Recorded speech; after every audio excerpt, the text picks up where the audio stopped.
أعوذ بالله من الشيطان الرجيم بسم الله الرحمن الرحيم ما جعل الله لرجل من قلبين في جوفه وما جعل أزواجكم اللائي تظاهرون منهن أمهاتكم وما جعل أدعياءكم أبناءكم ذلكم قولكم بأفواهكم والله يقول الحق وهو يهدي السبيل ادعوهم لآبائهم هو أقسط عند الله فإن لم تعلموا آباءهم فإخوانكم في الدين ومواليكم وليس عليكم جناح فيما أخطأتم به ولكن ما تعمدت قلوبكم وكان الله غفورا رحيما.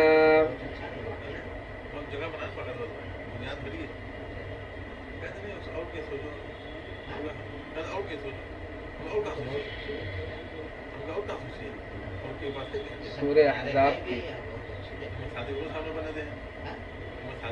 ابتدائی آیتوں کی تفسیر چل رہی ہے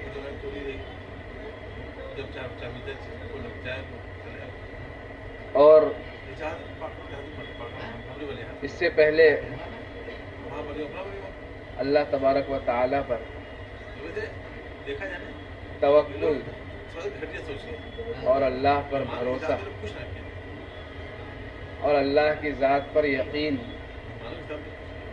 اس کے متعلق کچھ باتیں جو ہے وہ عرض کی گئی.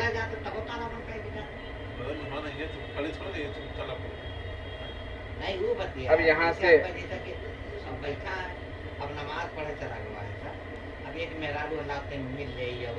تین باتیں جو کفار و مشرکین کی جاہلیت کی رسومات ہیں ان کی تردید کی گئی ہے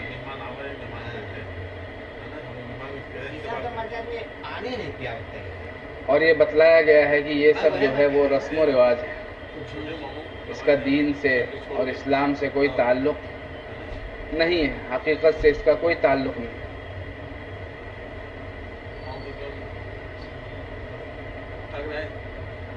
پہلی بات تو یہ ہے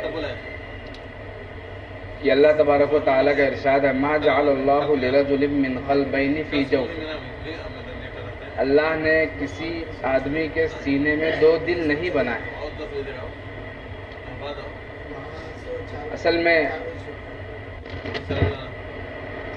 ایک شخص تھا ابو معمر نام کا، مشرکین میں سے، اور اس کا حافظہ جو ہے بہت ہی زبردست تھا. ایک بار جو چیز پڑھ لیتا یا سن لیتا اسے یاد ہو جاتے تھے. تو جو مشرکین تھے دوسرے وہ کہتے تھے کہ ابو معمر کے سینے میں دو دل ہیں، اور ابو معمر بھی بہت فخر کرتا تھا، کہتا تھا کہ تم محمد کی اتباع کرتے ہو، حالانکہ اس سے زیادہ ذہین تو میں ہوں اور میرے دل میں، میرے سینے میں دو دل ہیں. تو اللہ تبارک و تعالیٰ نے اس کی تردید فرمائی کہ اللہ نے کسی شخص کے سینے میں دو دل نہیں بنایا. اس کا تعلق تو احکام وغیرہ سے نہیں ہے، لیکن اس کا تعلق طب سے ہے. جس کو انگریزی میں ایناٹومی کہتے ہیں، تشریح الاعضاء کا علم، کہ انسان کے جسم میں کتنے اعضاء ہے اور کہاں کہاں پر ہے، اردو میں اس کو تشریح الاعضاء کہتے ہیں۔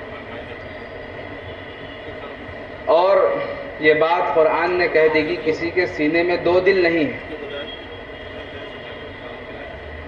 اور لوگ آج بھی سائنس، میڈیکل سائنس وغیرہ اتنی ترقی کر چکی ہے، لیکن ابھی تک یہ بات کہیں پر بھی پایا ثبوت تک نہیں پہنچی کہ کسی کے سینے میں 2 دل۔ حالانکہ ایسے کیس تو ہیں کہ دل عموماً بائیں طرف ہوتا ہے، لیکن بعض لوگوں کا دل جو ہے وہ دائیں طرف ہے۔ ایسے کیس تو آئے ہیں کہ دل جو ہے وہ دائیں طرف ہے، لیکن کسی کے سینے میں 2 دل ہو، ابھی تک یہ بات کسی نے نہیں کہی۔ تو اسی کی اللہ تبارک و تعالیٰ نے تردید کی ہے کہ اللہ نے کسی کے دل میں 2 سینے نہیں بنائے، ارے کسی کے سینے میں 2 دل نہیں بنائے۔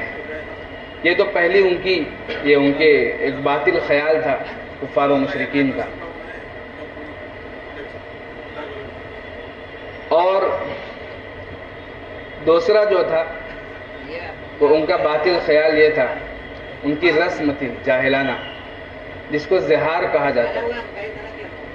زہار کے معنی آتے ہیں پشت اور پیٹھ پہ، اور زہار کا مطلب یہ ہوتا ہے کہ اپنی محرمات ابدیہ کو، یعنی وہ عورتیں جن سے ہمیشہ ہمیش کے لیے نکاح جو ہے وہ حرام ہے، مثلا ماں ہے، بہن ہے، بیٹی ہے، پھوپھی ہے، خالہ ہے، اپنی محرمات ابدیہ کو سے اپنی عورت کو تشبیہ دیں، یعنی اپنی بیوی کو کوئی یہ کہہ دے کہ تو مجھ پر میری ماں کی پیٹھ کی طرح ہے، اس کے لیے ایک لفظ استعمال ہوتا تھا انت علیہ کظہر امی، تو مجھ پر میری ماں کی پیٹھ کی طرح ہے۔ اب جو اس وقت کفار و مشرکین تھے، تو ان کے نزدیک اگر کوئی اپنی بیوی کو یہ بات کہہ دیتا تو ان کے یہاں وہ عورت ہمیشہ ہمیش کے لیے اس کے لیے حرام ہو جاتی۔ حالانکہ یعنی اس کا معاملہ طلاق سے بھی زیادہ سخت تھا، کہ اگر کسی کو طلاق دے دی جائے تو بعد میں کیا کیا جاتا ہے، اس سے نکاح کیا جا سکتا ہے۔ لیکن اگر کسی سے زہار کر لیا، یعنی اپنی ماں کی پیٹھ سے تشبیہ دے دی، یا اپنی کسی اور دیگر محرم عورتوں سے، خالہ وغیرہ سے تشبیہ دے دی، تو اس کو ہمیشہ ہمیش کے لیے حرام قرار دیتے تھے، اور کہتے تھے کہ اب یہ جو ہے ہمارے لیے حرام ہو گئی، ہمارے ماں کے تشبیہ دینے کی وجہ سے۔ تو یہ بھی ایک کفار کی جو ہے رسم تھی، ان کا ایک رواج تھا، اس کی بھی اللہ تبارک و تعالیٰ نے اس کو بھی رد فرمایا، اس کی تردید کی ہے کہ ایسا کچھ نہیں ہوتا، اصل ماں جو ہوتی ہے وہ ایک ہی ہوتی ہے، جس نے انسان کو جنا ہوتا ہے، اور کسی کو ماں کہہ دینے سے وہ اس کی ماں نہیں ہو جاتی۔ لیکن اگر کوئی غلطی سے اپنی بیوی کو یہ بات کہہ دے انت علیہ کظہر امی، تو مجھ پر میری ماں کے پیٹھ کی طرح، یعنی اپنی ماں سے تشبیہ دے دے، تو وہ عورت جو ہے اس کے لیے اس سے تعلق جو ہے وہ حرام ہو جاتا ہے، جب تک کہ وہ اس کا کفارہ نہ دے دے۔ سورہ مجادلہ میں اس کی تفصیل آئے گی پوری 28ویں پارے میں، کہ حضرت خولہ رضی اللہ عنہ، ان کے شوہر تھے حضرت اوس بن صامت رضی اللہ عنہ، تو انہوں نے اپنی بیوی حضرت خولہ کو کہہ دیا کہ انت علیہ کظہر امی۔ تو حضرت خولہ نبی صلی اللہ علیہ وسلم کے پاس آئی اور کہا اے اللہ کے رسول، میرے شوہر نے مجھ سے زہار کر لیا ہے۔ تو اللہ کے رسول نے کہا کہ میرا خیال یہ ہے کہ تو اس پر حرام ہو چکی ہے، اور تیرے متعلق اب کوئی چارہ نہیں ہے کہ تو اپنے شوہر پر حرام ہو گئی۔ تو حضرت خولہ جو ہے وہ رونے لگے، اور آسمان کی طرف نگاہ اٹھا کر اللہ تبارک و تعالیٰ سے فریاد کی کہ اللہ میں تجھی سے شکایت کرتی ہوں، اب تو میں جوان بھی نہیں رہی، بڑھاپا آ گیا ہے، میرے چھوٹے چھوٹے بچے ہیں، اور میرے شوہر نے طلاق کی نیت بھی نہیں کی تھی. حضرت اوس بن صامت نے ان کو صرف ایسے ہی کہہ دیا تھا انتی علیہ کا ظاہری ہوں. تو اللہ کوئی ایسا حکم نازل فرما دیجئے کہ ہمارے درمیان جو ہے وہ تعلق دوبارہ ہو جائے. تو اس وقت اللہ تبارک و تعالیٰ نے 28ویں پارے کی ابتدائی آیتیں نازل فرمائی تھی. قد سمع اللہ قول التی تجادلک فی زوجہا وتشتکی الی اللہ، کہ اللہ نے اس عورت کی بات سن لی ہے جو آپ سے اپنے شوہر کے متعلق جھگڑا کر رہی اور اللہ سے شکایت کر رہی ہے. اور اللہ نے سن لیا. اور زہار کا اب جو ہے زہار کا حکم ہے کہ زہار کا کفارہ ادا کرنا ہوگا. اور وہ کفارہ یہ ہے کہ ایک غلام کو آزاد کرنا ہے. اور اگر اس کی استطاعت نہیں ہے، جیسے اس زمانے میں کہ اب غلام بازی کا رواج نہیں رہا، تو 2 مہینہ جو ہے وہ مسلسل روزے رکھنا ہے. اور اگر 2 مہینہ مسلسل روزہ رکھنے کی طاقت نہیں ہے بڑھاپے کی وجہ سے یا کسی بیماری کی وجہ سے، تو 60 مسکینوں کو اور 60 غریبوں کو جو ہے وہ کھانا کھلانا ہے. تو اب یہ زہار کا کفارہ ہے. تو دوسری رسم ان کے اندر یہ تھی، اس کی بھی تردید کی گئی کہ کسی کو اگر کسی عورت کو اگر اپنی ماں سے تشبیہ دے دی گئی تو وہ اس کے لیے کیا ہے، ہمیشہ کے لیے حرام نہیں ہو جاتی، جس طرح کفار و مشرکین کا خیال ہے. اور تیسری رسم جو تھی ان کی، وہ منہ بولے بیٹے کو، جس کو متبنہ کہا جاتا ہے عربی میں. تو اگر منہ بولے بیٹے کو کوئی اپنا بیٹا بنا لیتا تو وہ اس کو بالکل جس طرح سگا بیٹا ہوتا ہے، حقیقی بیٹا، اس کا درجہ دیا جاتا تھا. تو اس رسم کی بھی جو ہے وہ تردید کی گئی کہ منہ بولا بیٹا جو ہے وہ حقیقی بیٹا کبھی بھی نہیں ہو سکتا.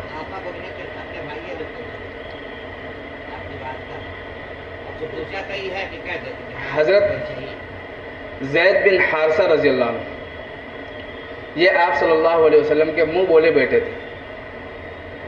تو ان کا واقعہ جو ہے وہ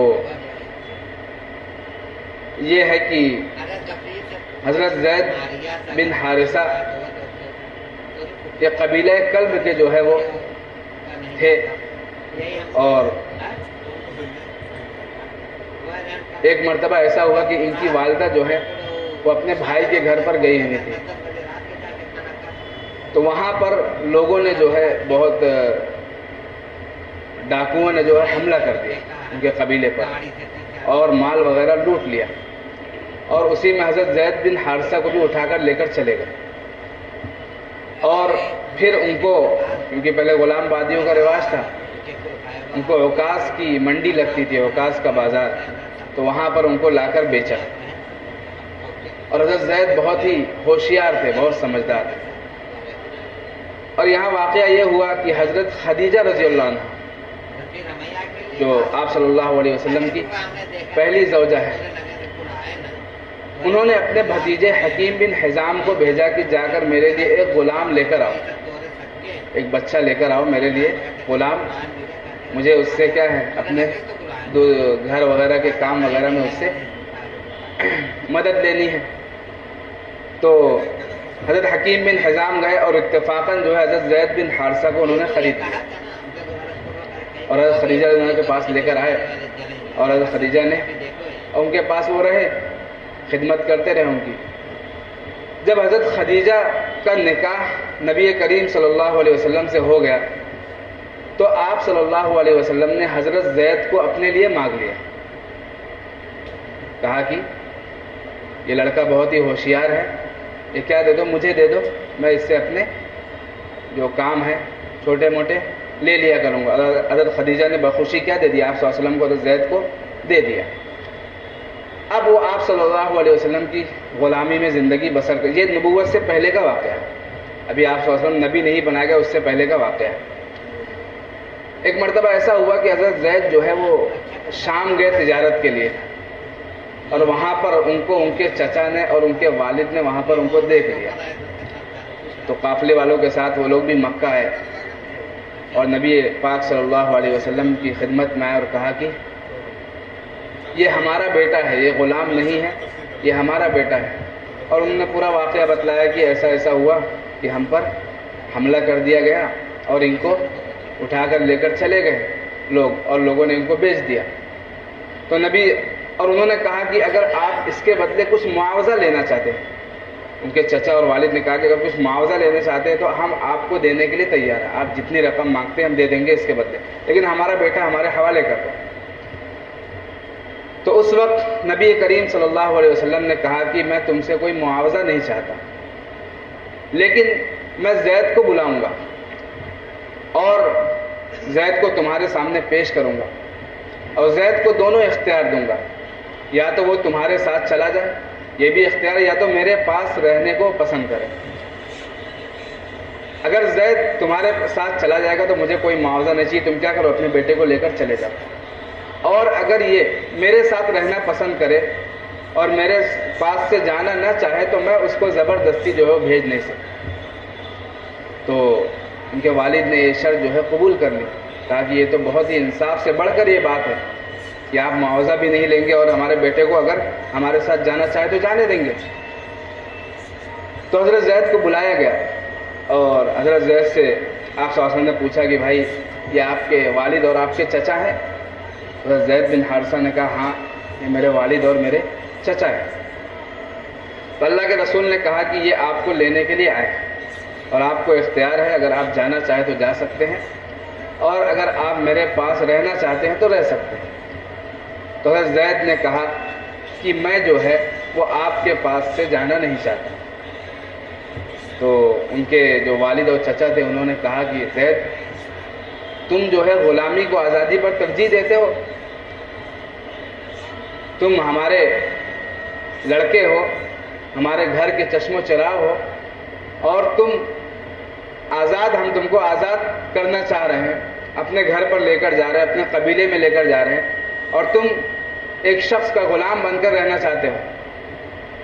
تو حضرت زید بن حارثہ انہوں نے جواب دیا کہ میں آپ صلی اللہ علیہ وسلم کے ساتھ رہنا چاہتا ہوں اور میں اس غلامی کو آزادی پر جو ہے وہ ترجیح دیتا ہوں، کیونکہ میں نے نبی پاک صلی اللہ علیہ وسلم کے اخلاق اور آپ کا کردار اور آپ کا رہن سہن، آپ کے معاملات میں نے دیکھے کہ آپ کا سلوک میرے ساتھ کیسا ہے اور میں آپ کے ساتھ جانا نہیں چاہتا.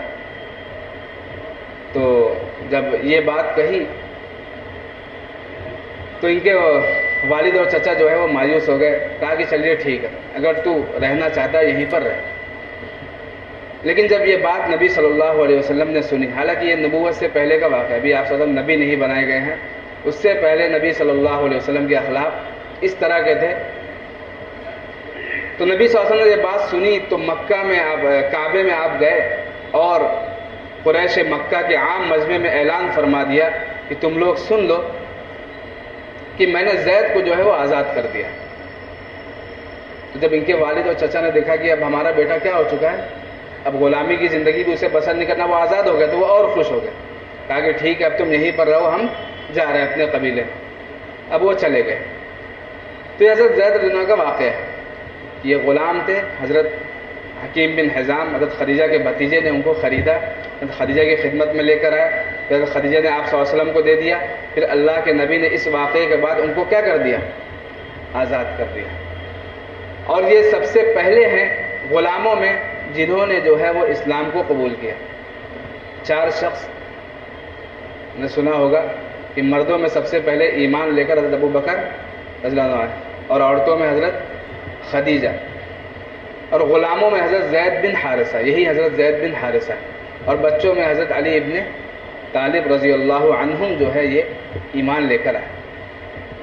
اب ایسا ہوا کہ یہ آپ صلی اللہ علیہ وسلم کے ساتھ رہتے تھے اور ان کو لوگ، کیونکہ آپ نے ان کو پھر منہ بولا بیٹا بنا لیا، ان کو منہ بولا بیٹا بنا لیا. تو جب منہ بولا بیٹا بنا لیا تو لوگ ان کو کہنے لگے زید بن محمد. اب زید بن حارثہ نہیں کہتے تھے بلکہ کہتے تھے زید بن محمد، کیونکہ آپ نے ان کو منہ بولا بیٹا بنا لیا.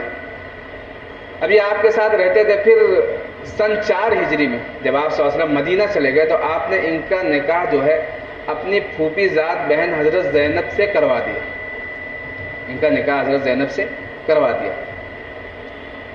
لیکن ایسا ہوا کہ اللہ کی مرضی کی دونوں کے درمیان جو ہے وہ نباہ نہیں ہو سکا, تو حضرت زید نے حضرت زینب کو جو ہے وہ طلاق دے دی. تو آپ صلی اللہ علیہ وسلم بہت پریشان ہوئے. اب مسئلہ یہ تھا کہ آپ ہی نے یہ نکاح کروایا تھا, ظاہر سی بات ہے یہاں پر پھوپھی ذات بہن ہے اور یہاں پر منہ بولا بیٹا ہے, تو آپ جو ہے اس معاملے میں بہت پریشان ہوئے.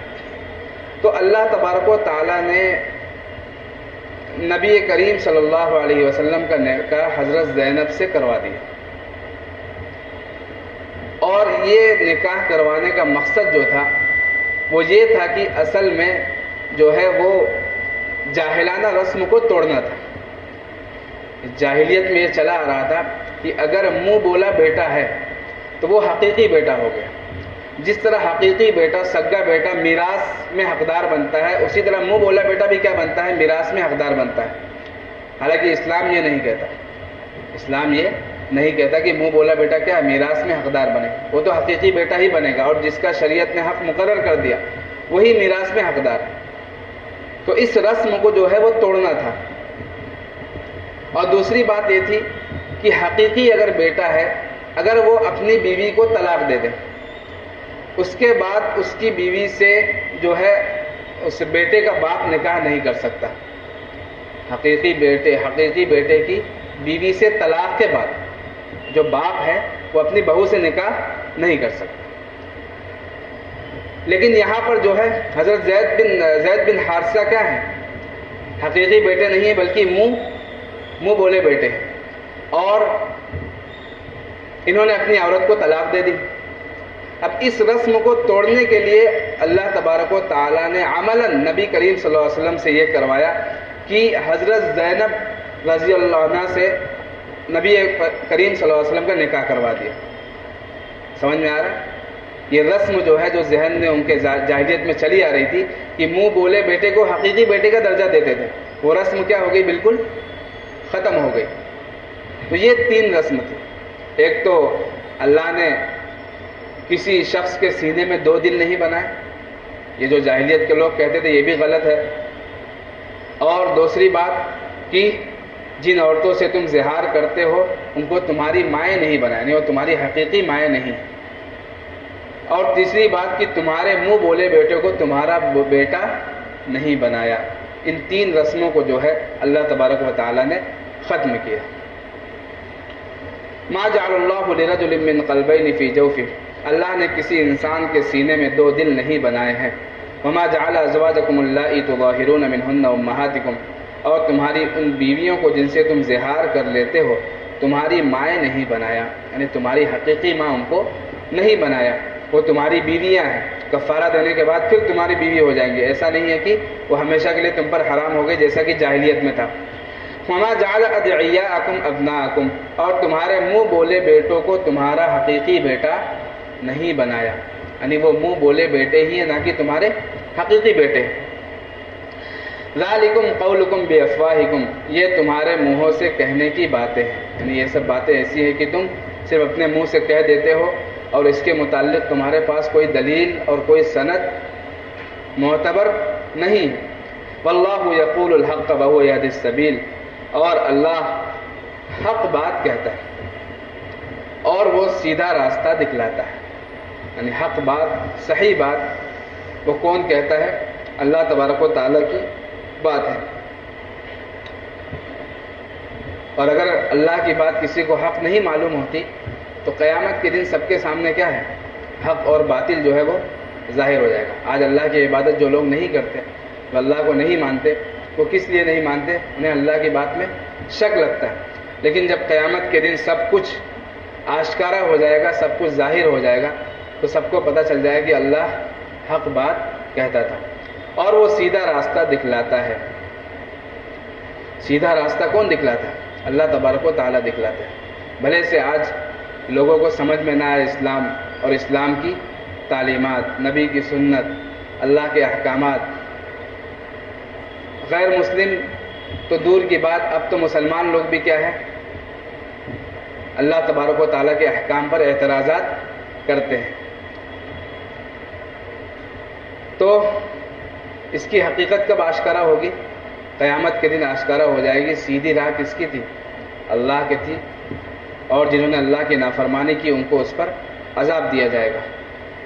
ادعوہم لآبائہم هو اقسط عند اللہ، تم ان کو ان کے باپ کے نام سے پکارو، یہ اللہ کے نزدیک انصاف کی بات ہے، یعنی منہ بولے بیٹے کو ان کے باپ کے نام سے پکارو۔ فَإِن لَّمْ تَعْلَمُوا آبَاءَهُمْ فَإِخْوَانُكُمْ فِي الدِّينِ مَوَالِيكُمْ، اگر تم ان کے باپوں کو نہ جانتے ہو تو وہ تمہارے دینی بھائی ہیں اور تمہارے دوست ہیں۔ یعنی اگر کوئی شخص ایسا ہے کہ اس کا باپ نہیں معلوم کہ اس کا باپ کون ہے، تو اب ایسا نہیں ہے کہ وہ اس کو کوئی اپنا بیٹا بنا لے، بلکہ وہ کیا ہو جائے گا؟ تمہارا دینی بھائی ہے اور تمہارا انما المؤمنون اخوہ، مسلمان آپس میں کیا ہے؟ بھائی بھائی ہیں، تمام مسلمان، تو تمہارا دینی بھائی ہے اور تمہارا دوست ہے، تم اس کو اپنا بھائی کہو اور اپنا دوست کہو۔ چنانچہ اس واقعے کے بعد نبی پاک صلی اللہ علیہ وسلم نے حضرت زید کو جو ہے کہا کہ انت اخونا و مولانا، اے زید تم ہمارے بھائی اور ہمارے کیا ہو؟ دوست ہو۔ اور جو لوگ پہلے مسلمانوں بھی لوگ کہتے تھے زید بن محمد، لیکن جب یہ اللہ تبارک و تعالیٰ کی طرف سے یہ حکم نازل ہوا کہ منہ بولے بیٹے حقیقی بیٹے نہیں ہیں، تو لوگوں نے کہنا شروع کر دیا پھر سے زید بن حارثہ، یعنی ان کے والد حارثہ تھے نا پہلے، تو ان کو حارثہ کہنا شروع کر دیا، اب زید بن محمد لوگ نہیں کہتے تھے۔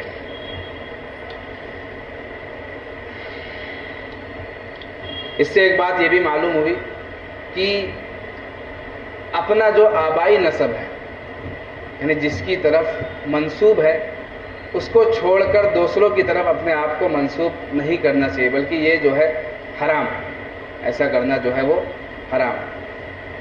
آج بہت سے لوگ جو ہے اپنے آپ کو سید کہنے کی کیا کرتے ہیں؟ سید کہلانا چاہتے ہیں، یا قریشی کہلانا چاہتے ہیں، یا فاروقی، عثمانی، علوی، تو یہ سب جو ہے ہوتے نہیں حالانکہ، لیکن اپنے آپ کو کہلانا چاہتے ہیں، تو ایسا کرنا جو ہے وہ جائز نہیں، یعنی جو تم ہو وہی ہو، اب اس کے آگے تم اپنا دوسرا نسب نہیں بتا سکتے، یہ جائز نہیں۔ اس کے متعلق وعیدیں آئی ہیں احادیث میں، اگر تم ان کے باپ کو نہ جانو تو وہ تمہارے دینی بھائی اور تمہارے دوست ہیں۔ وَلَيْسَ عَلَيْكُمْ جُنَاحٌ فِيمَا أَخْطَأْتُمْ بِهِ وَلَكِنْ مَا تَعَمَّدَتْ قُلُوبُكُمْ، اور تم پر کوئی حرج نہیں ہے اس میں جو تم سے غلطی ہو جائے، یعنی اگر غلطی سے، کیونکہ پہلے لوگ زید بن محمد کہتے تھے، اگر کسی نے غلطی سے بھولے سے کہہ دیا زید بن محمد، تو اللہ تبارک و تعالیٰ کہہ رہے کہ اس میں کوئی حرج، کوئی گناہ نہیں ہے، کیونکہ یہ غلطی سے ہوگا۔ اور نبی کریم صلی اللہ علیہ وسلم کا ارشاد ہے کہ اللہ نے میری امت سے خطا اور نسیان کو جو ہے وہ اٹھا دیا، میری امت سے خطا اور نسیان کو اٹھا دیا ہے، اس کو معاف کر دیا، یعنی غلطی سے، بھول سے اگر کوئی گناہ ہو جاتا ہے تو اللہ تبارک و تعالیٰ اس پر پکڑ نہیں کرے۔ اللہ کی بہت بڑی رحمت ہے امت محمدیہ کے ساتھ، اسی لیے روزے میں اگر کوئی بھولے سے جو کیا کر لے، کچھ کھا لے بھولے سے، تو اس کا روزہ نہیں ٹوٹتا، لیکن اگر جان بوجھ کر رہا ہے وَلَكِنْ مَا تَعَمَّدَتْ قُلُوبُكُمْ، لیکن جو تم نے اپنے دلوں کے ارادے سے کیا، تو اگر دلوں کے ارادے سے کیا ہے گناہ، تو اس پر کیا ہوگی؟ اللہ کی طرف سے پکڑ ہوگی، اور اس پکڑ کو روکنا ہے تو اس کا صرف یہی راستہ ہے کہ انسان کیا کر لے؟ اللہ تبارک و تعالیٰ کے حضور توبہ کر لے، یعنی توبہ کا دروازہ جو ہے ہمیشہ کھلا ہوا ہے، چاہے انسان جتنا بھی گناہ کر لے، لیکن اللہ تبارک و تعالیٰ کی رحمت سے مایوس نہیں ہونا چاہیے۔ یا عبادی الذین اسرفوا علی انفسہم، کتنا بھی بڑا گناہ گار ہو، اللہ تبارک و تعالیٰ تو یہاں تک کہتے ہیں کہ اگر گناہ تمہارے اتنے ہو جائیں کہ اس گناہوں کی پرت بناتے بناتے آسمان تک پہنچ جائے، حالانکہ اتنے گناہ کسی کے نہیں ہوں گے، لیکن اللہ نے کہا کہ آسمان تک وہ گناہ پہنچ جائے اور وہ صرف جو ہے ایک مرتبہ کیا ندامت کا آنسو بہا لے، تو اللہ تبارک و تعالیٰ کہتے ہیں کہ میں اس کی توبہ کیا کر لوں گا؟ قبول کر لوں گا۔ تو کتنا ہی بڑا گناہ ہو جائے، زنا کر لیا، شراب پی لی، تو جو ہے اللہ تبارک و تعالیٰ سے توبہ کر لیں، کیونکہ اللہ جو ہے توبہ قبول کرنے کے لیے انتظار میں ہے کہ میرا بندہ کیا ہے، کب جو ہے مجھ سے توبہ کرتا ہے، اپنے گناہوں کی معافی مانگتا ہے۔ وَكَانَ اللَّهُ غَفُورًا رَحِيمًا، اور اللہ بہت بخشنے والا مہربان ہے۔ اللهم لك الحمد كما ينبغي لجلال وجهك وعظيم سلطانك. اللهم صل على سيدنا محمد وعلى آل سيدنا محمد وبارك وسلم. ربنا ظلمنا أنفسنا وإن لم تغفر لنا وترحمنا لنكونن من الخاسرين.